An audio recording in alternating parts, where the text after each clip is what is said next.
চাপিয়ে দেওয়া মানচিত্র ছিঁড়ে ফেলার ক্ষমতা তুরস্কের রয়েছে বলছেন এরদোগান।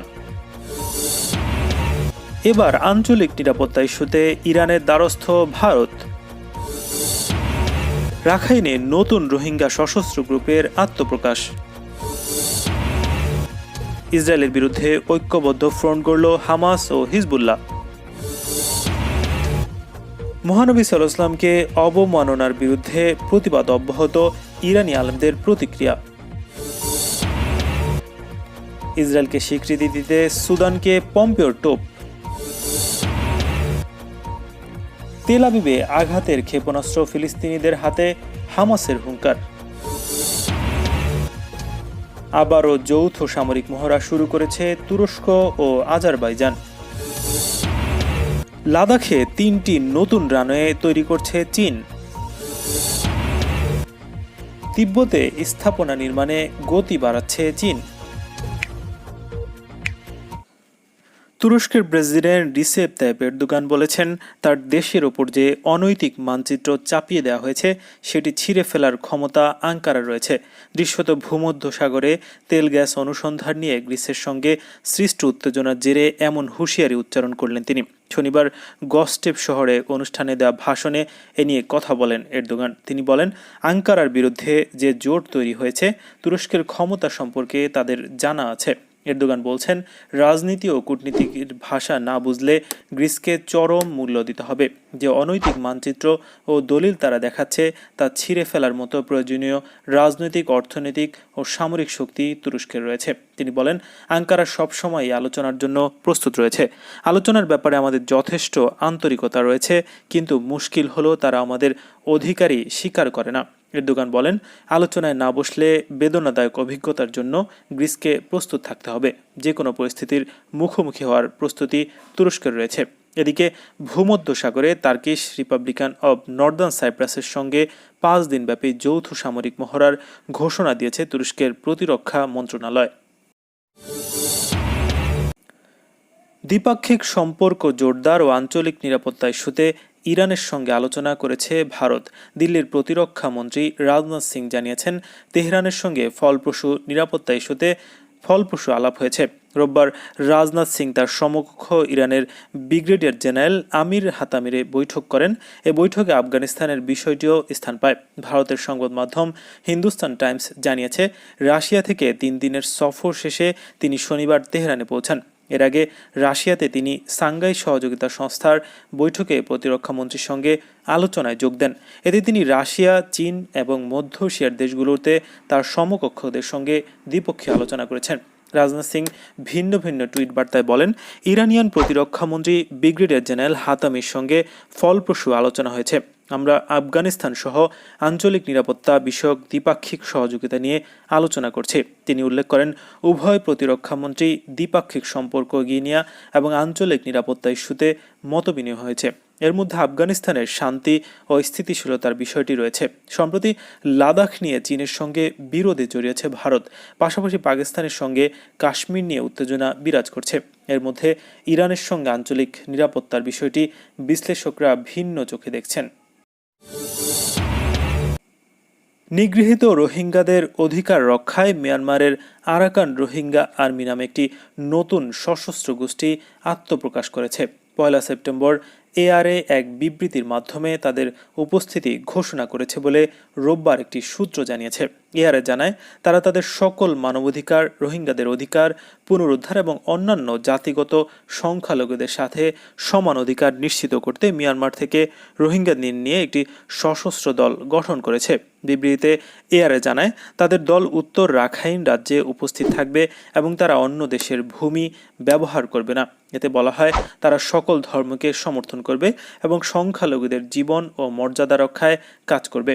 বিবৃতিতে বলা হয়, আমরা আমাদের লক্ষ্য অর্জনে দৃঢ় প্রতিজ্ঞ। এতে বলা হয়, আমরা আপনাদের সবাইকে যথাযথ শ্রদ্ধার সাথে অবহিত করতে চাই যে শান্তিপূর্ণ সহাবস্থানের মাধ্যমে আরাকান অঞ্চলের উন্নয়নের জন্য আমাদের সবাইকে একত্রে কাজ করা উচিত।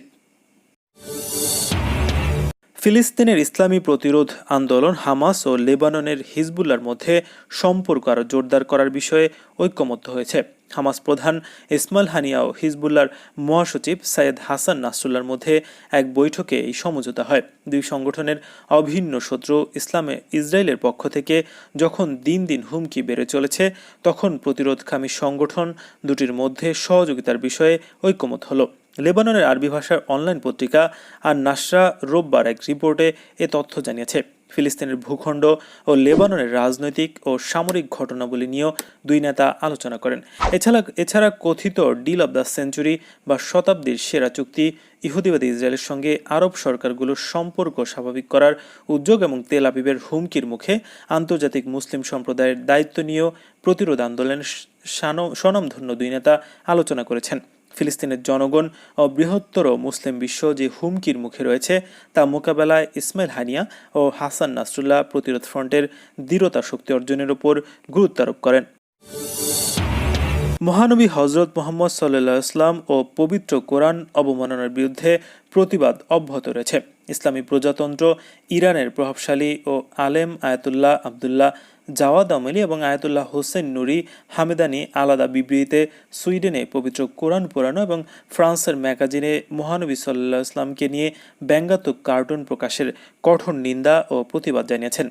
আয়াতুল্লাহ জাওয়াদ আমলি বলেছেন, ইউরোপের সরকারগুলোর উচিত এ ধরনের তৎপরতা বন্ধে কঠোর পদক্ষেপ নেওয়া। তাদেরকে এটা নিশ্চিত করতে হবে যে কোনো ব্যক্তি বা প্রতিষ্ঠানেই পবিত্র কোরআন ও মহানবী সাল্লাল্লাহু আলাইহি ওয়াসাল্লামের সহ কোনো ঐশী গ্রন্থ ও নবী রাসূলকে অবমাননা করার সুযোগ পাবে না। এ ধরনের ঘৃণ্য তৎপরতার মাধ্যমে শত্রুরা তাদের লক্ষ্য হাসিল করতে পারবে না বলেও জানান তিনি। এছাড়া আয়াতুল্লাহ হোসেন নুরি হামেদানি এক বিবৃতিতে বলেছেন, ইসলাম ধর্ম সম্পর্কে মানুষের মনে ভয়ভীতি তৈরি করতে ইহুদিবাদী এবং মার্কিন সহযোগিতায় কোরআন ও মহানবী ইসলামকে অবমাননার ঘটনা ঘটছে। তিনি আরও বলেন, বিশ্বের সব মুসলমানকে ঐক্যবদ্ধভাবে এসব ষড়যন্ত্র মোকাবিলা করতে হবে। এজন্য নিজেদের মধ্যে ঐক্য ও সংহতি জোরদার করা জরুরি।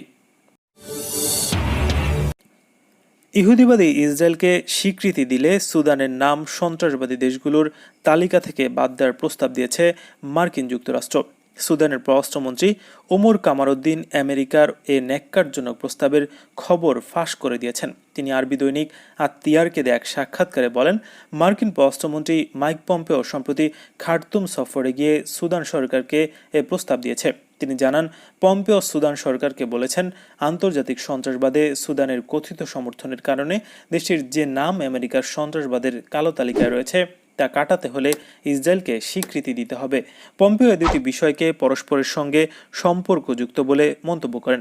মার্কিন প্রেসিডেন্ট ডোনাল্ড ট্রাম্প সম্প্রতি ইহুদিবাদী ইসরায়েলের সঙ্গে সংযুক্ত আরব আমিরাতের স্বাভাবিক কূটনৈতিক সম্পর্ক স্থাবর করিয়ে দিতে সক্ষম হন।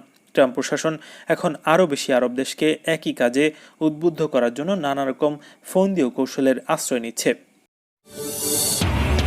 ফিলিস্তিনের ইসলামী প্রতিরোধ আন্দোলন হামাসের রাজনৈতিক দপ্তরের প্রধান ইসমাইল হানিয়া বলেছেন, গাজার প্রতিরোধ যোদ্ধাদের কাছে এমন ক্ষেপণাস্ত্র রয়েছে যা ইসরায়েলের তেল আবিব এর চেয়েও দূরবর্তী স্থানে আঘাত হানতে পারে। ফিলিস্তিনি সংগ্রামীদের সক্ষমতার উপর গুরুত্ব দেন তিনি রোববার লেবাননে ফিলিস্তিনি শরণার্থী শিবির আইন আল হিলিয়া পরিদর্শনের সময় একথা বলেন। হানি আরও বলেছেন, তিনি লেবাননের শরণার্থী শিবিরে উপস্থিত হতে পেরে সম্মানিত অনুভব করছেন। তিনি বলেন, ফিলিস্তিনি শরণার্থী শিবিরগুলো হচ্ছে প্রতিরোধ ও দৃঢ়তার প্রতীক। এসব শিবিরেই বড় বড় ঘটনার উৎপত্তি ঘটে, বড় বড় বীরের জন্ম হয়। হামাস নেতা বলেন, সব ফিলিস্তিনি শরণার্থীদের তাদের নিজ ভূখণ্ডে ফিরে যাওয়ার অধিকার রয়েছে। এ অধিকারের বিষয়ে কোনো ছাড় দেওয়া হবে না। ফিলিস্তিনের ঘরবাড়ি কেড়ে নিয়ে তাদেরকে শরণার্থীতে পরিণত করা একটি ঐতিহাসিক জুলুম। দখলদার ইসরায়েলের সঙ্গে কোনো দেশের সম্পর্ক প্রতিষ্ঠার নিন্দা জানিয়ে তিনি বলেন, মুসলিম জাতির দৃষ্টিভঙ্গির সঙ্গে এসব দেশের পদক্ষেপের কোনো সম্পর্ক নেই। মুসলিম জনগণের হৃদয়ে এখনও ফিলিস্তিন ইস্যু সবচেয়ে গুরুত্ব পাচ্ছে বলে তিনি জানান।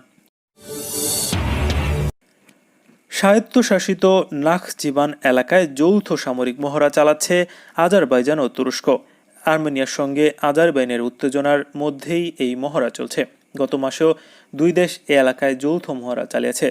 চলমান মহড়ায় দুই দেশের 2600 সেনা অংশ নিচ্ছে। এছাড়া মহড়ায় ট্যাঙ্ক, সাজোয়া যান, হেলিকপ্টার, ক্ষেপণাস্ত্র ব্যবহার করা হচ্ছে। শত্রুর কল্পিত অবস্থানে ক্ষেপণাস্ত্র গোলা ছোড়া হচ্ছে। শত্রুর কল্পিত ড্রোন ধ্বংসের মহড়াও চালিয়েছে দুই দেশ। আজারবাইজানের আকাশসীমার মাঝে মধ্যেই আর্মেনিয়া থেকে গোয়েন্দা ড্রোন প্রবেশের ঘটনা ঘটে। গত মাসের যৌথ মহড়া নাখচিভান সহ অন্তত 5টি এলাকায় চালানো হয়েছে। সেই সময় দুই দেশের জঙ্গি বিমানও এতে অংশ নেয়। আজারবাইজানে এমন সময় তুরস্কের সঙ্গে যৌথ মহড়া চালাচ্ছে যখন প্রতিবেশী আর্মেনিয়ার সঙ্গে সীমান্ত উত্তেজনা চলছে। সম্প্রতি আর্মেনিয়ার সেনাবাহিনী সীমান্তে আজারবাইজানের সেনাদের ওপর হামলা চালিয়েছে। এর ফলে আজারবাইজানের বেশ কয়েকজন সেনা হতাহত হয়েছে। তুরস্ক এই ঘটনায় আজারবাইজানের প্রতি সমর্থন ঘোষণা করেছে। তুরস্কের সঙ্গে আজারবাইজানের সামরিক সহযোগিতা বৃদ্ধির প্রতিবাদ জানিয়েছে আর্মেনিয়া। তিব্বতে আগের ঘোষিত বিভিন্ন প্রকল্পের পাশাপাশি নতুন কিছু প্রকল্পের কাজ দ্রুত শেষ করতে চীন $14,600 কোটি বেশি অর্থ বরাদ্দ দেওয়ার পরিকল্পনা করছে বলে এই বিষয়ের সঙ্গে সংশ্লিষ্ট 3টি সূত্র বার্তা সংস্থা রয়টার্সকে জানিয়েছে। ভারতের সঙ্গে সাম্প্রতিক সীমান্ত উত্তেজনার মধ্যে নিজেদের নিয়ন্ত্রণে থাকা ভূখণ্ডের সুরক্ষা নিশ্চিত করতেই বেইজিং দক্ষিণ পশ্চিম অঞ্চলের দুর্গম ও অনুন্নত এলাকাগুলোর স্থাপনা নির্মাণে গতি বাড়াতে চাইছে বলে নাম প্রকাশে নারাজ বেশ কয়েকজন চীনা কর্মকর্তা জানিয়েছেন। লাদাখের দুই প্রতিবেশীর মধ্যকার রক্তক্ষয়ী সংঘর্ষের পর থেকে ভারত ও তিব্বতের কাছে অরুণাচল সীমান্তে শক্তি বাড়াচ্ছে বলে বিভিন্ন গণমাধ্যমে খবর বেরিয়েছে। নয়াদিল্লির এমন পদক্ষেপের সঙ্গে তিব্বতেও স্থাপনা নির্মাণে গতি বাড়ানোর পরিকল্পনার যোগ আছে বলে ধারণা পর্যবেক্ষকদের। রয়টার্স জানিয়েছে, তিব্বতের ভবিষ্যৎ শাসন ব্যবস্থা নিয়ে গত সপ্তাহে চীনা কমিউনিস্ট পার্টির উচ্চ পর্যায়ের এক বৈঠকে চীনের প্রেসিডেন্ট শি জিনপিং সীমান্ত কর্মকর্তার সাফল্যের ভূয়সী প্রশংসা করেছেন। তিব্বত অঞ্চলের সমৃদ্ধি ও বিকাশের জন্য কর্মকর্তাদের আরও পরিশ্রম করতে হবে বলেও মন্তব্য করেছেন তিনি। বৈঠকে শি যত তাড়াতাড়ি সম্ভব সিচুয়ান তিব্বত রেলওয়ে সংযোগ সহ গুরুত্বপূর্ণ বেশ কয়েকটি প্রকল্প ও স্থাপনার কাজ শেষ করার তাগিদ দিয়েছেন বলে চীনা বার্তা সংস্থা সিনহুয়ার প্রকাশিত কিছু মন্তব্য থেকে জানা গেছে। লাদাখে প্রকৃতি ও নিয়ন্ত্রণ রেখার কাছে চীন 3টি নতুন রানওয়ে তৈরি করছে বলে দাবি করেছে ভারত। ভারতীয় সেনা সূত্রের বরাতে আনন্দবাজার পত্রিকা এ তথ্য জানিয়েছে। খবরে বলা হয়, চীনের হোটান বিমান বাহিনী ঘাঁটির কাছে অন্তত 3টি রানওয়ে তৈরি করা হচ্ছে। সেখানে একটি বড় অস্ত্রের ঘাঁটিও তৈরি করা হচ্ছে। কারাকোরাম গিরিপথ থেকে 250 কিলোমিটার দূরে অবস্থিত হোটান ঘাঁটি। সেখান থেকে লাদাখের প্যাগং সোর ফিঙ্গার 4 এলাকায় দূরত্ব 300 কিলোমিটার। নাম প্রকাশে অনিচ্ছুক ভারতীয় এক সেনা কর্মকর্তা জানিয়েছেন, চীনের সঙ্গে সেনার ব্রিগেডিয়ার স্তরে আলোচনা প্রায় ব্যর্থ। চীনা সেনা দখল করা এলাকা ছাড়তে রাজি নয়, বরং গত সপ্তাহে আমরা যে এলাকা দখল করেছি তা ছেড়ে যেতে আমাদের চাপ দিচ্ছে চীন। আমাদের ধারণা, আলোচনার আড়ালে চীন আসলে দ্রুত নির্মাণ কাজ চালাচ্ছে। এদিকে ভারতীয় সেনা উত্তর ভারতের বিভিন্ন এলাকা থেকে আরও কমান্ডো বাহিনী লাদাখে পাঠাচ্ছে বলেও জানিয়েছেন ওই সেনা কর্মকর্তা। সেনা সূত্রের বরাতে খবরে আরও বলা হয়, উত্তর ভারতের বিভিন্ন এলাকা থেকে কমান্ডো বাহিনীর 4টি ইউনিট লাদাখে পাঠাচ্ছে ভারতীয় সেনা। তাদের মধ্যে প্যারা কমান্ডোর ইউনিটও রয়েছে।